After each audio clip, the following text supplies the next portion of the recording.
Welcome back to Hardball. Does this foiled terrorism plot out of London help Republicans by refocusing the country on national security issues? Or will Democrats hammer home that the Bush administration's policy over in Iraq is encouraging hatred and terrorism?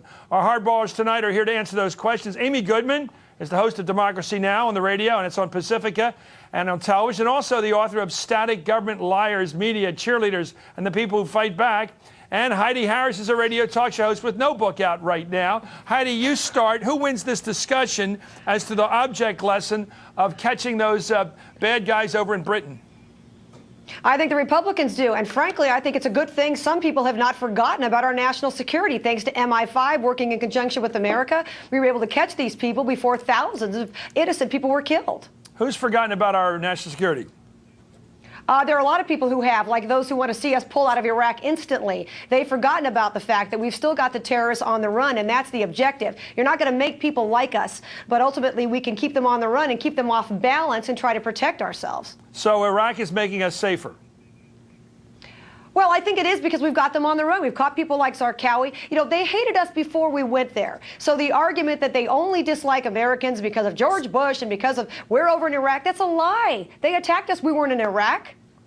Okay, we were in Saudi Arabia, however, when Saddam bin Laden, actually from Saudi Arabia, decided he hated us. We were in Lebanon when we got blown up last time. There is a connection between our location and the anger that it causes, isn't there? Well, there's a connection between our location and where they can blow us up. You don't see them blowing us up here since 9/11. Because they would love to come over here, but we have to be vigilant. So they blow us up in Lebanon because it's easier than trying to come over here. That's why we have to be vigilant and stay on top of them. They're not going to like us no matter what we do. Who's they? The terrorists. The Islamic fascists that President Bush is talking about, and I'm glad he's finally saying that, because he's tried to say that Islam is a religion of peace, which is not true. Okay, okay, good. We got a lot on the record there. Let's go back to Amy Goodman. You want to respond to that? To smear a whole religion is racist and it's disgusting. And I think Muslims around this country are very insulted, and not only Muslims, but people who care about equality. There are a lot of Muslims who are standing up right now and saying that they don't believe in violence, as many other people are. We have to stop terrorism, whether it's in Britain to bring down planes that are coming here, or whether it's, unfortunately, the U.S. military in Iraq that has been involved in what the military is admitting are some terrible crimes, from Haditha to Mahmudiyah.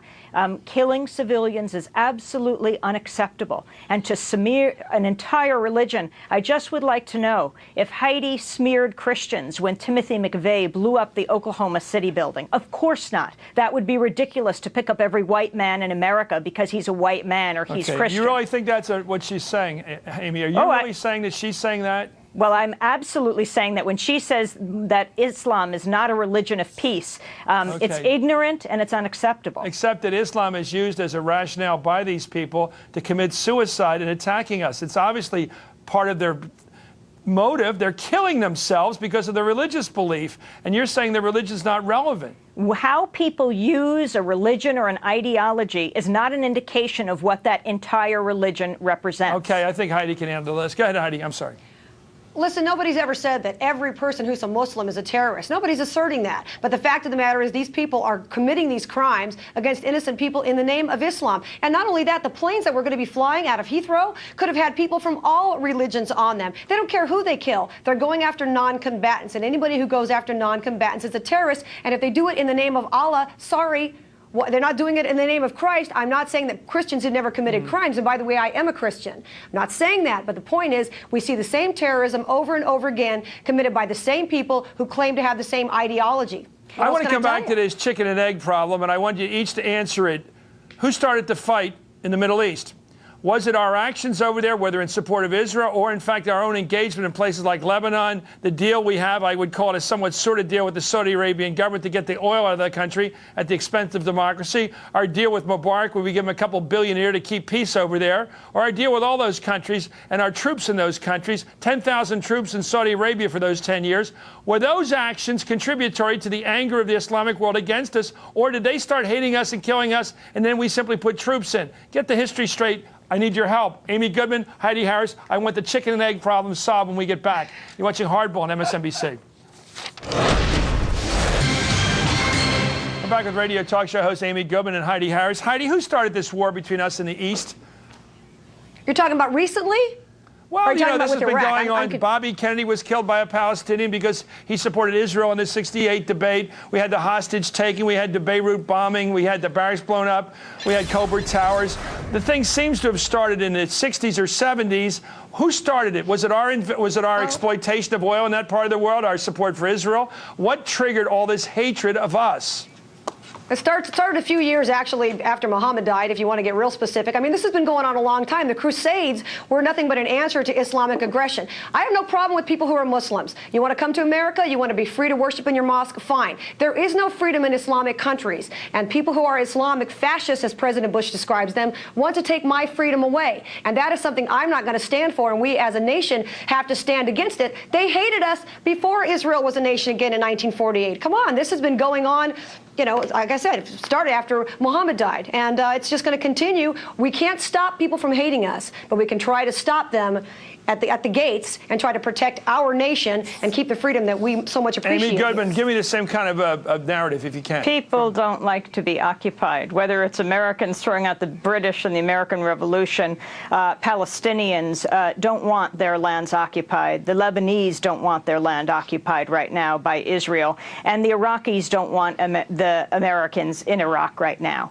And I think that that's what we have to look at if we're talking about peace. There is not going to be peace until the Palestine-Israel conflict is resolved. There is not going to be peace in Lebanon until Israel stops bombing Lebanon right now. And the latest breaking news is the possibility that Ehud Olmert, the Israeli prime minister, may be accepting the ceasefire. No word yet from Lebanon, but it is extremely significant move forward, because I think we're talking about, at this point in Lebanon, about 1,000 people, overwhelmingly civilian, who have been killed. This is what breeds national insecurity in this country, when the U.S. is involved in supporting that level of killing of civilians. Do either of these approaches, the hardline approach that you've mentioned there, Heidi, the sort of the hawkish view and the more dovish view, do either one of them promise us deliverance from this growing hatred of us that leads to suicidal behavior? People want to kill themselves over the Atlantic so they can kill a bunch of us. What would stop that growth in recruitment? Would anything stop the recruitment? I don't know that anything would stop the recruitment, but ultimately we've got to stop them. You're not going to stop them from hating us. All we can do is try to show them that freedom is the way to live. That's why so many Muslims come here from all over the country, so they can have the freedom that we have. These Muslims who are, but the problem with that, and I love that argument, I'd love to think that if they saw how we lived, they'd say, these guys are pretty good, we want to live like they. These are Muslims living in London. From the looks of the houses they were living in, they weren't impoverished. They probably live in better houses than the cops who caught them. And yet they want to kill. That's exactly right. That's exactly right. But here's the thing. Because their first allegiance is to Islam, not to their nation, and they will tell you that. I'm thinking right now about Sergeant Ricky Klausing, who is a young American soldier who is an Army interrogator who is right now turning himself in at Fort Lewis. He's been AWOL, on the run for a year, because he believed what's happening in Iraq does not represent the best of America. Okay, thank you very much, Amy Goodman. Thank you, Heidi Harris.